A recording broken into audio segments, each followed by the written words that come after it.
वणी नगर परिषद निवडणुकीत शिवसेना शिंदे गटाचा दमदार शक्ती प्रदर्शन. पायल तोडसाम नगराध्यक्ष पदासाठी अधिकृत उमेदवार जाहीर. मिशन नगर परिषद 2025 विशेष सभेत जाहीर घोषणा. शेकडो कार्यकर्त्यांचा भव्य पक्षप्रवेश.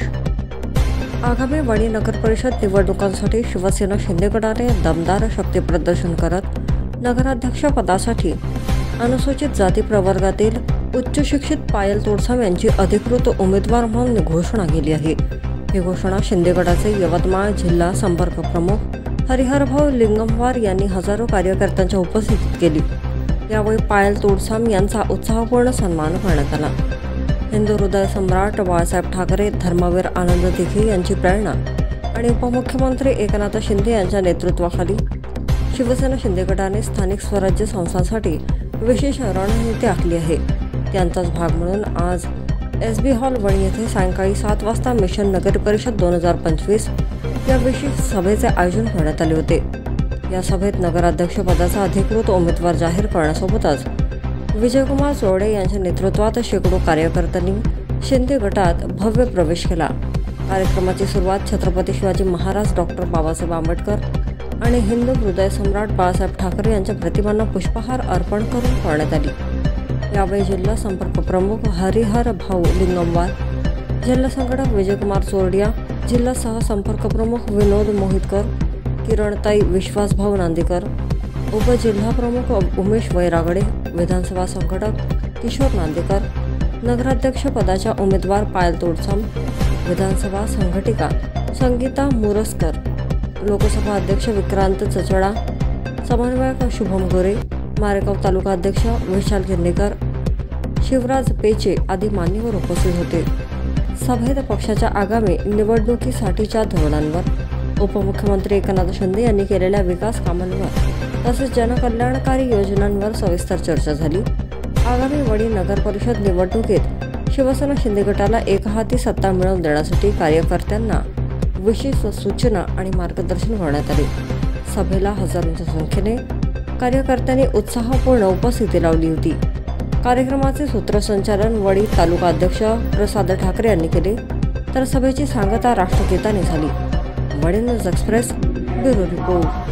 पक्षांना मजबूत करण्यासाठी मला जेव्हा यवतमाळ जिल्ह्यात संघटन नेतृत्व करण्याचं काम यवतमाळ राणेवाडी विधानसभा या 3 विधानसभा माझ्याकडे दिलं, त्याने निश्चित केलं की आपण आपल्या निवडणुका स्वबळावर घेऊ. कारण ह्या निवडणुका आमच्या सर्व कार्यकर्त्यांच्या निवडणुका आहेत, ज्यांच्या कांद्यावर आज आम्ही सर्व आम्हाला घेऊन चालत आहे.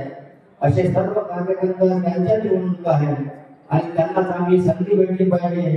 ते कुठं चांगले सेटल झाले पाहिजे आणि वणीच्या विकासासाठी चांगलं काम करण्यासाठी त्यांना संधी मिळाली पाहिजे. या सर्व बाबींचा विचार करून आम्ही निवडणुका लढवण्याचा निर्णय केलेला आहे. शिंदे यांच्यावर विश्वास ठेवू. आपण तन मनाने विनाने म्हणत नाही, मेहनतीने प्रचार करा आणि आपला धनुष्यबाण घराघरात पोहोचवा. प्रचार नुसता व्हॉट्सअप आणि मोबाईलवर करू नका, प्रत्येक मतदारापर्यंत आपल्याला पोहोचवायचे आहे. मी जरी घरी असेल तरी तुमच्या पाठीशी मी खंबीरपणे उभी आहे. मला तुम्ही केव्हाही आवडता, कधीही बोलवा, मी तुमच्या पाठीशी मतदारांची प्रचारात तयार नाही. वाद कोणताही असो आणि उमेदवार कोणताही असो, आपल्याला हा उमेदवार माझा आणि तुझा म्हणायचं नाही आहे. हे उमेदवार आहे आपल्या कुटुंबातले. आपला शिवसेना म्हणजे हे आपलं कुटुंब आहे. त्याच्यामुळे तुझं माझं काही न करता आपण सगळे एक आहोत. आपण कोणाचीही पायवटी करू नका. माझं हेच मत आहे. कोणी एखादं मोठं झालं म्हणजे आपल्या परिवारातील सदस्य मोठं झालं असं समजा. तुझा माझा करून मागे खिचू नका. माझी सध्या तुम्हाला एकच विनंती आहे, माझं पडलं तर हो म्हणा, नाहीतर नाही म्हणा. अशी काही जबरदस्ती नाही आहे की याला मतदान करा त्याला. पण माझी एकच इच्छा आहे की शिंदे साहेबांना आपण मोठं करूया. 50 रुपये घेतले सगळ्यांनी लाटायला ठेवू नका. मग शिंदे साहेबांनी काय झालं? वणीच्या नगरपालिकेवर भारतीय जनता पार्टीचं राज्य होतं आणि वणीच्या नगरपालिकेमध्ये त्यांनी 5 वर्ष कारभार केला. परंतु त्या 5 वर्षाच्या कारभारामध्ये वणी शहराला, वणीच्या विकासाला करोडो रुपयाचा निधी असताना ते खर्च करू शकले नाही. हा पैसा खर्च करण्यासाठी राष्ट्रीय इच्छाशक्ती असली पाहिजे, जी त्यांच्यामध्ये नाही. वणी शहरामध्ये रस्ते जरूर झाले, जे झाला त्याला झालं वाटलं पाहिजे. जे रस्ते झाले, हरित विकास निधीच्या कामातून वणी शहराचे प्रत्येक गल्ली, प्रत्येक रस्ते झाले. परंतु वणी शहराच्या आमच्या माता बहिणींच्या डोळ्यामध्ये पाणी आणलं या नगरपालिकेमध्ये मागच्या वेळेस भाजपच्या सत्तेत. आणि त्याच्यानंतरही ते बरखास्त झाल्यानंतर 5 वर्षानंतर नगरपालिका प्रशासनाने आमच्या डोळ्यामध्ये पाणी आणलं. ते पाण्याच्या रूपाने वणी शहरामध्ये पाणी मुबलक असताना निर्गुणा नदीची आपल्याला एवढी भेट मिळाली आहे. निर्गुणा नदी शहराला लागून आहे, भरपूर पाणी त्या नदीला आहे. फक्त उन्हाळ्याच्या दिवसात 1-2 महिन्याचा एक प्रॉब्लेम असतो. ते पाणी असं एवढं मुबलक असताना सुद्धा आम्हाला नगरपालिकेची जायला मिळालं नाही.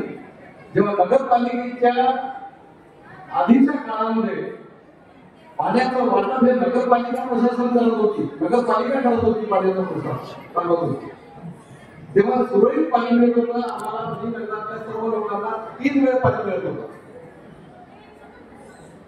त्याच्यानंतर काही नियमात बदल झाले. नगरपालिकेला पाणी पुरवठा करणं थोडंसं अडचणीचं वाटत होतं, म्हणून त्यांनी महाराष्ट्र जल प्राधिकरणाकडे पाण्याचं वाटप दिलं आणि वणी शहरातल्या जनतेला चांगलं आणि स्वच्छ पाणी महाराष्ट्र जल प्राधिकरणाने दिलं. परंतु त्यानंतरचा काळ महाराष्ट्र जल प्राधिकरणाच्याही माध्यमातून पाणी आंदोलन बंद झालं आणि ठेकेदारी पद्धतीने पाणी वाटप सुरू झालं. ठेकेदार तुमचा अर्थ भरू करू शकतो का? ठेकेदार विकास कामामध्ये ठीक आहे, पण ते त्याचे काम आपण पाहिजे कसे असते. मला ही रात्र जायची आणि विकास कमी करायचा.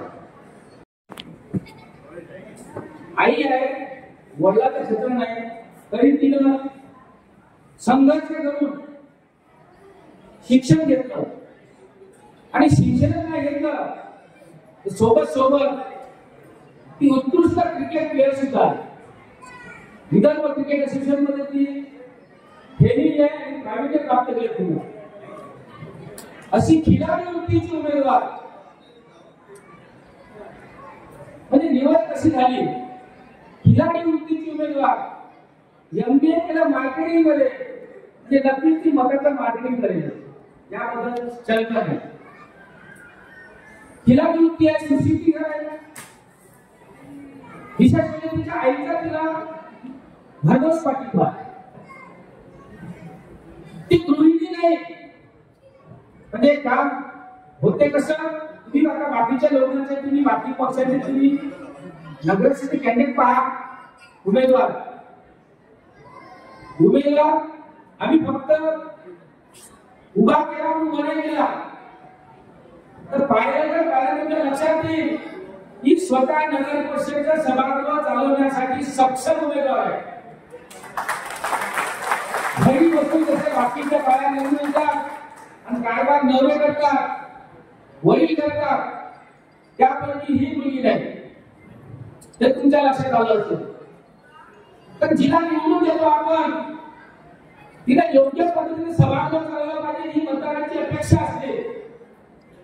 तिला प्रभागामध्ये वार्डात गल्ली गल्ली फिरली पाहिजे ही मतदारांची अपेक्षा असते. गल्ली गल्ली फिरून त्या लोकांच्या समस्या जाणून घेतल्या पाहिजे ही मतदारांची अपेक्षा असते. आणि त्या समस्या सोडवण्याची ताकद त्या नगराध्यक्षांनी पाहिजे, ही पण त्या मतदारांची अपेक्षा असते. त्या अपेक्षेला खरी उतरणारी मुलगी म्हणजे पाहिलेले संतोष.